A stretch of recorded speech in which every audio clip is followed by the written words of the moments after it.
E aqui, Judas vai dizer o seguinte: gente, eu estava escrevendo sobre o evangelho comum, quando tive por necessidade exortar-vos a batalhar. E a palavra grega aqui é apologia, defesa da fé, a batalhar pela fé que uma vez foi dado aos santos.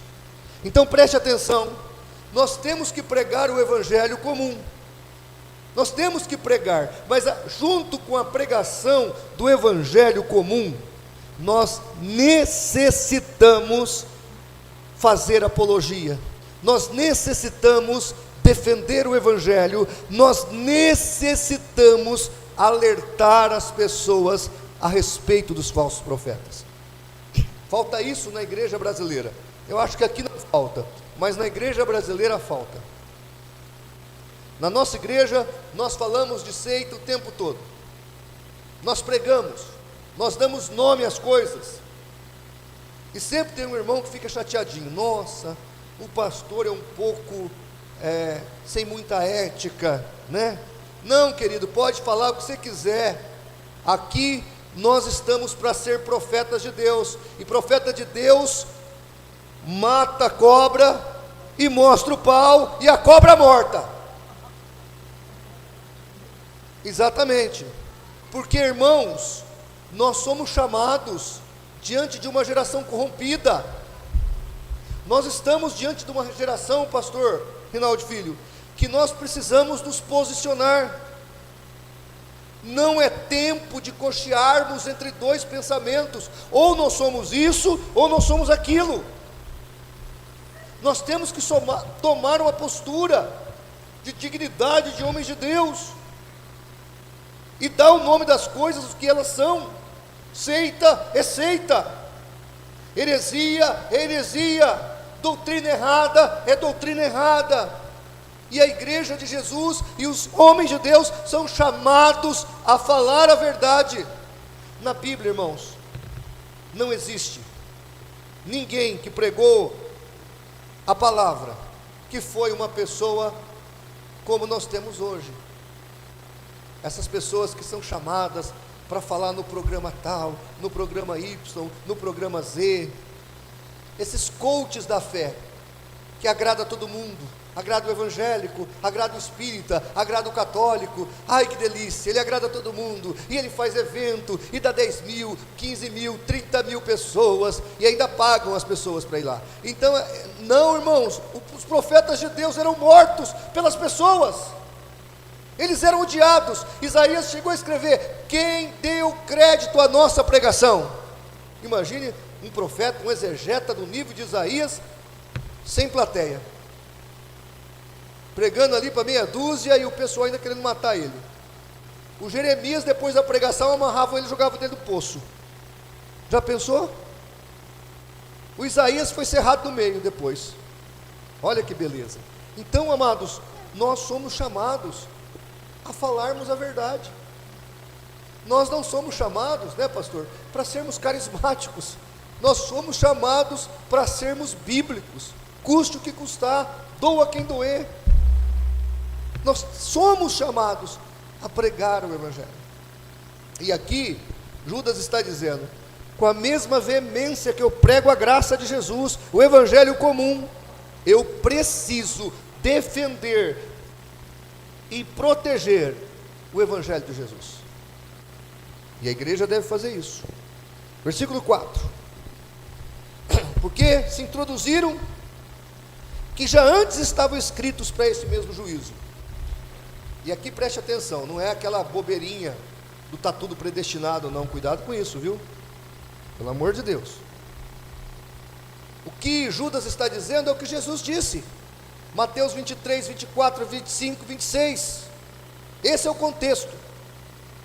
Jesus falou dos falsos profetas, Jesus profetizou que eles viriam, e Judas está dizendo: olha, está profetizado, eles vão vir mesmo, está dito, O próprio Salvador disse que nos últimos dias, que no decorrer da pregação do Evangelho, os falsos profetas apareceriam. Mas eles apareceriam para ser julgados e condenados pelo Deus que fez os céus e a terra. Quem prega um falso evangelho, quem prega um evangelho deturpado, diz aqui no versículo 4, estão reservados para os juízos, são homens ímpios, que fazem dissolução do evangelho da graça, enganam. Irmãos, nós estamos lá na nossa igreja, recebendo pessoas de uma instituição, que nós não imaginávamos que iriam se adaptar conosco lá, que o pastor Natanael Rinaldi pregou muito contra essa instituição, que é a Congregação Cristã no Brasil. Eu já recebi 4 famílias, 3, 4 famílias, e vou receber mais umas 3 famílias, vai passar de 20 pessoas que estão congregando conosco. Ainda hoje, eu estava passeando de VLT com o André, me chamou no zap, pastor, eu e minha família podemos começar o discipulado com o senhor semana que vem? Mais uma família. O pessoal da congregação, pastor Lucas, está chegando na nossa igreja. Pastor, pode tocar violino aqui? Pode pôr órgão? Pode tocar. Quer tocar os hinos do cantor? Estão tocando os hinos do cantor. A nossa igreja agora tem violino, tem órgão, tem agora escola de música. Eles não gostam muito do nosso culto. Nosso culto é meio diferente do deles. Mas o que eles gostam? Por que eles querem ficar lá conosco? Pagar um preço, eles estão se sacrificando para estar lá, porque para eles não é fácil. A orquestra deles é magnífica, né? Eles idolatram aquela orquestra. Mas eles entenderam que o importante é o evangelho da graça. A congregação pode ter a orquestra mais bonita do mundo, mas não tem o evangelho da graça, do favor imerecido. Eles falaram para mim, pastor, não tem graça ali. A salvação é uma mistura de predestinação fatalista com obras, e você tem que ter obras, e você tem que fazer aquela coisa toda, e você acha que é muito santo, e você acha que é especial demais, porque você está na graça, pertencendo a uma denominação. E eu entendi, pastor, que a graça é Jesus, é a misericórdia, é a palavra de Deus. E aí eles foram lá, começaram a ouvir a pregação. Aí um vai contando para o outro, está aparecendo. Eu até falei, Jesus amado, para de falar, irmãos. Mas sabe quando Jesus mandava a pessoa parar de falar? Aí a pessoa falava mais ainda. Então, irmãos, eu não estou fazendo proselitismo, não estou nem entregando folheto lá na porta do CCB, mas o pessoal está vindo. Só que eles podem vir sim, porque nossas igrejas têm graça. Aqui o favor é imerecido, aqui a obra é de Deus, e igreja não salva, quem salva é Cristo. Atos 4:12. Então o que Judas está escrevendo aqui no versículo 4 do capítulo 1? Ele está escrevendo que os falsos mestres dissoluem a graça de Deus. A salvação é pela graça. Ninguém merece ir para o céu. No céu só vai ter gente indigna, mas no inferno só vai ter merecedor. Irmãos, deixa eu dar uma orientação para você. Quando alguém bater no seu carro, ou quando você bater o carro, ou quando você chutar a quina da cama, não diga, meu Deus, eu não mereço isso. Não diga, porque se Deus te der o que você merece, você vai acordar no inferno instantaneamente.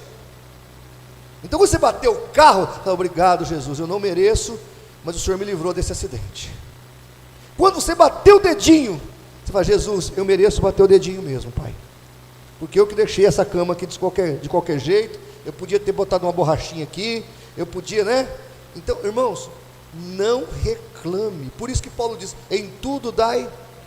O crente, quando entende a graça, ele para de reclamar. Entendeu a graça? Por isso que Paulo falou, eu sei ter abundância e sei passar necessidade, sei estar com saúde e sei passar pela enfermidade. Por que Paulo sabia? Porque o Senhor falou para ele: a minha graça te basta. Eu entendi a graça.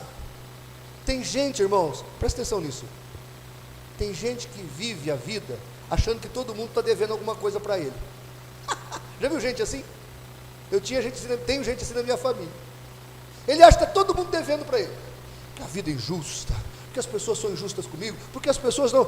Irmãos, olhe para mim aqui, presta atenção, para com isso. A minha filha, eu sempre dizia para ela: minha filha, esquece, o mundo é injusto mesmo. A pessoa mais santa, mais justa do mundo foi Jesus Cristo, e colocaram ele numa cruz. Vão fazer o que com você que é um pecador? Eu acho que foi Lutero ou Spurgeon que dizia assim. Alguém chegou nele e falou assim: estão falando mal de ti. Ele falou: o que disseram? Isso e isso. É porque eles não me conhecem, eu sou muito pior que isso. Então, irmãos, olha, não viva como uma vítima da vida, dê graças a Deus. Toda vez que eu chupo uma fatia de melancia, eu dou graças a Deus. Se eu tivesse nascido só para chupar aquela fatia de melancia e depois morrer, nasci, chupei a melancia e morri, eu já estava no lucro. Eu merecia aquela melancia? Claro que não merecia, irmão. Eu não merecia nem estar aqui. Nós não merecemos nada, nem existir. Então, irmão, quando você olhar para a sua vida, pare de reclamar. Por pior que a sua vida esteja, você ainda tem graça. E sabe o que acontece quando você para de reclamar da vida? A vida se transforma numa graça, e Deus transborda bênçãos sobre você. Amém, amados? Você vai parar de reclamar? É ou não é? Versículo 5: mas quero lembrar-vos, como quem já uma vez soube isto. Olha, que coisa espetacular isso aqui. Que havendo o Senhor salvo um povo, Deus salvou esse povo lá do Egito, sim ou não? Sim. Tirando-os da terra do Egito, fez o que depois? Destruiu quem? Quem não crê. Eu estou, Lucas, um comentário, livro novo do pastor Dr. Nicodemos, e ele comentou exegeticamente esse texto. Aí ele teve que falar, ele escreveu, pastor, tá lá, eu te mostro, que aqui nesse texto, um crente salvo pode ser iludido pelo falso mestre, e se não se cuidar, perder a sua salvação. Está escrito isso aí.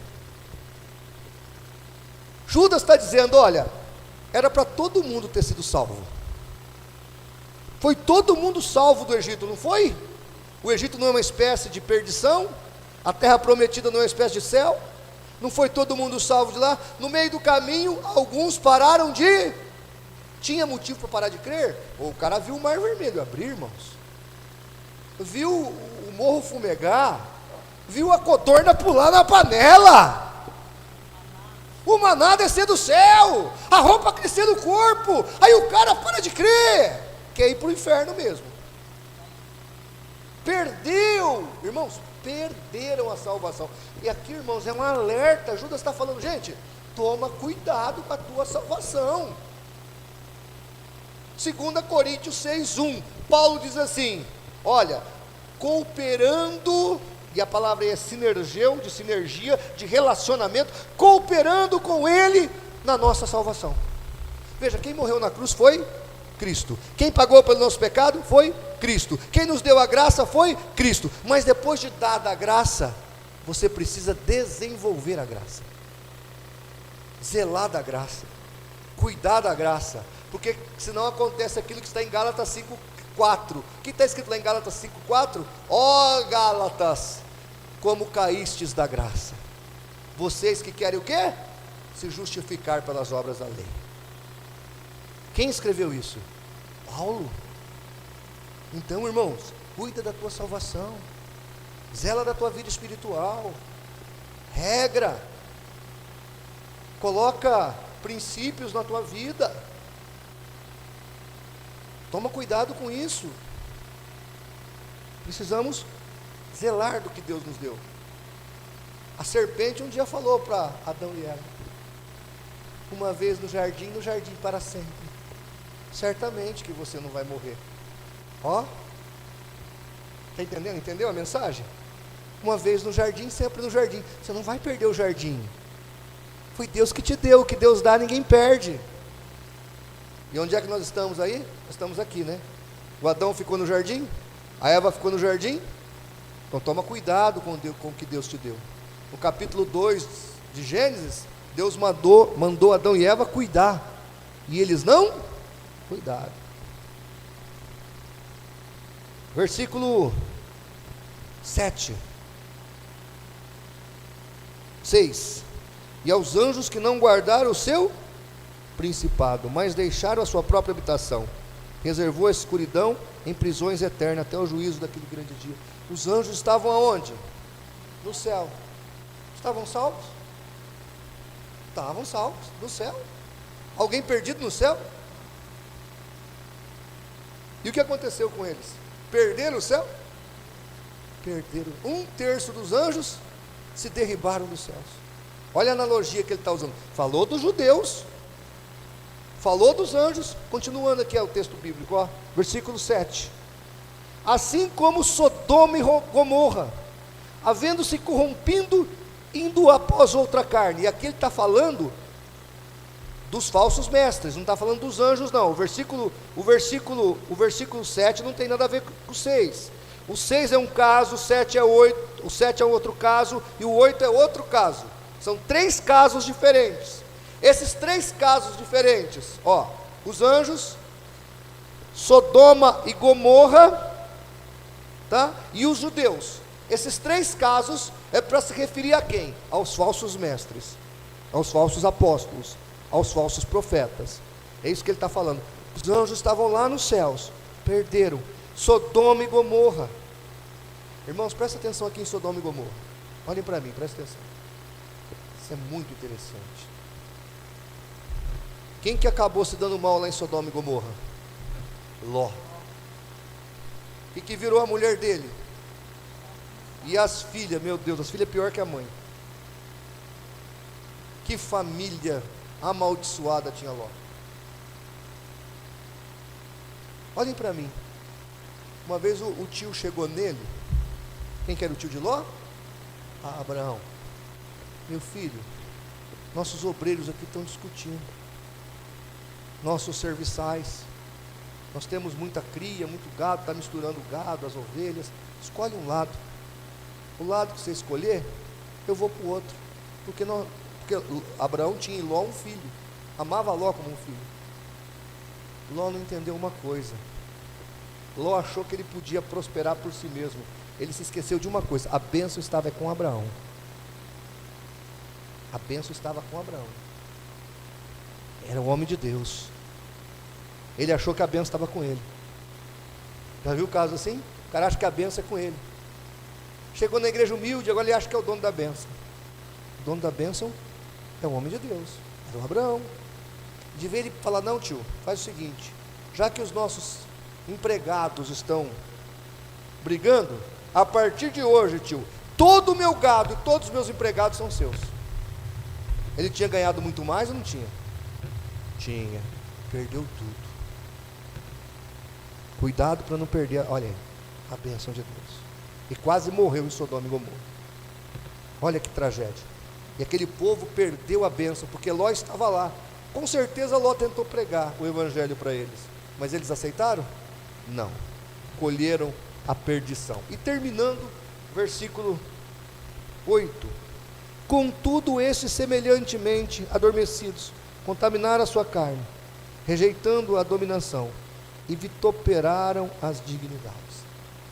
Então esses falsos profetas, irmãos, eles não têm princípios, eles não têm respeito, e eles não têm dignidade. Eles passam por cima de todos, de tudo, porque o negócio deles é lucro. O negócio deles é comer a carne das ovelhas. A lã a gente tem que tomar mesmo. Porque já viu o que acontece com uma ovelha que não tira a lã, pastor Lucas? Ela morre. Tem que tirar a lã das ovelhas mesmo. Tem que dar a lã, viu, Vladimir? Você que não dá a lã não. Tem que dar a lã. Agora, a lã. Mas o falso profeta faz o quê? Ele quer a lã das ovelhas? Não, ele quer a carne. Quer fazer churrasco. Está entendendo? Então, irmãos, cuidado aí com o falso profeta quer botar você no espeto. O falso profeta quer colocar a igreja no espeto, fazer churrasco de ovelha de Jesus. Toma cuidado. Você está na sua igreja, fica debaixo da bênção do Abraão, fica debaixo da bênção do Senhor. Não vai se aventurar por aí, não vai se entregar na mão das falsas doutrinas, dos falsos profetas. Zela da tua alma, cuida do que Deus te deu, e assim você chegará lá. Amém?